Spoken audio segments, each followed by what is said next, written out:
حضرت علی نے فرمایا کفر کے بعد سب سے بڑا گناہ کسی کی دل آزاری ہے۔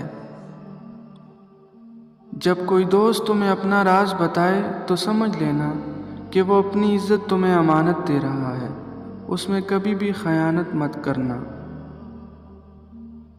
کسی کا عیب تلاش کرنے والے کی مثال اس مکھی جیسی ہے جو سارا خوبصورت جسم چھوڑ کر صرف زخم پر بیٹھتی ہے۔ وقت اور دولت دو چیزیں ہیں جو انسان کے اختیار میں نہیں۔ وقت انسان کو مجبور اور دولت مغرور بنا دیتی ہے۔ سب سے پہلی عبادت یہ ہے کہ انسان مصیبت میں صبر کر کے اللہ پاک سے مدد کا منتظر رہے۔ کامیابی حوصلوں سے ملتی ہے، حوصلے دوستوں سے ملتے ہیں، دوست مقدروں سے ملتے ہیں اور مقدر انسان خود بناتا ہے۔ تین چیزیں ایمان کو تباہ کر دیتی ہیں: امیروں کی محفل، عورتوں کی صحبت، جاہلوں سے بحث۔ جو شخص تمہارا غصہ برداشت کر لے اور ثابت قدم رہے وہ تمہارا سچا دوست ہے۔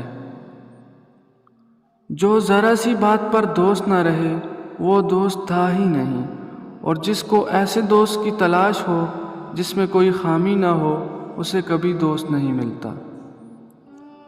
100 دوستوں سے بہتر وہ ایک دشمن ہے جو دل میں نفرت تو رکھتا ہے لیکن منافقت نہیں کرتا۔ ایسی غربت پر صبر کرنا جس میں عزت محفوظ ہو اس امیری سے بہتر ہے جس میں ذلت اور رسوائی ہو۔ رشتوں کی خوبصورتی ایک دوسرے کی بات کو برداشت کرنے میں ہے۔ بے عیب انسان تلاش کرو گے تو اکیلے رہ جاؤ گے۔ انسان کے کردار کی 2 منزلیں ہیں: دل میں اتر جانا یا دل سے اتر جانا۔ زندگی کی اصل خوبصورتی یہ نہیں کہ آپ کتنے خوش ہیں، بلکہ زندگی کی اصل خوبصورتی تو یہ ہے کہ دوسرے آپ سے کتنے خوش ہیں۔ دوستوں کے غم میں ہر حال میں شامل ہوا کرو، لیکن خوشیوں میں تب تک نہ جانا جب تک وہ تمہیں خود نہ بلائیں۔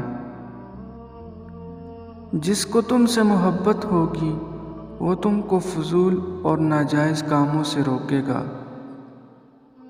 تمہارا ایک ہی رب ہے پھر بھی تم اسے یاد نہیں کرتے، لیکن اس کے کتنے بندے ہیں پھر بھی وہ تم کو نہیں بولتا۔ کسی کی مدد کرتے وقت اس کے چہرے کی جانب مت دیکھیں، ہو سکتا ہے اس کی شرمندہ آنکھیں تمہارے دل میں غرور کا بیج بو دیں۔ 3 رشتے بے نقاب ہو جاتے ہیں: بڑھاپے میں اولاد، مصیبت میں دوست، غربت میں بیوی۔ کسی کے خلوص اور پیار کو اس کی بے وقوفی مت سمجھو، ورنہ کسی دن تم خلوص اور پیار تلاش کرو گے لوگ تمہیں بے وقوف سمجھیں گے۔ زندگی کو بدلنے میں وقت نہیں لگتا، لیکن وقت بدلنے میں زندگی لگ جاتی ہے۔ نیک لوگوں کی صحبت سے ہمیشہ بہلائی ملتی ہے، کیونکہ ہوا جب پھولوں سے گزرتی ہے تو وہ بھی خوشبودار ہو جاتی ہے۔ عزت صرف خدا دیتا ہے، کسی کے برا چاہنے سے کوئی فرق نہیں پڑتا۔ جب اللہ تمہیں کنارے پر لا کھڑا کر دے تو اس پر کامل یقین رکھو، کیونکہ 2 چیزیں ہو سکتی ہیں: یا تو وہ تمہیں تھام لے گا یا تمہیں اڑنا سکھا دے گا۔ اگر تمہیں ذرا سا بھی اندازہ ہو جائے کہ اللہ تمہارے معاملات کو کیسے سیدھا کرتا ہے تو یقین مانو تمہارا دل اللہ کی محبت سے پھٹ جائے۔ جب زمین تمہیں تنگ لگے تو آسمان کی جانب دیکھنا، نم آنکھوں سے مسکرانا اور کہنا اچھا تو ایسے راضی، میں بھی ایسے راضی۔ جو ذات رات کو درختوں پر بیٹھے پرندوں کو نیند میں گرنے نہیں دیتی، وہ ذات انسان کو کیسے بے یار و مددگار چھوڑ سکتی ہے۔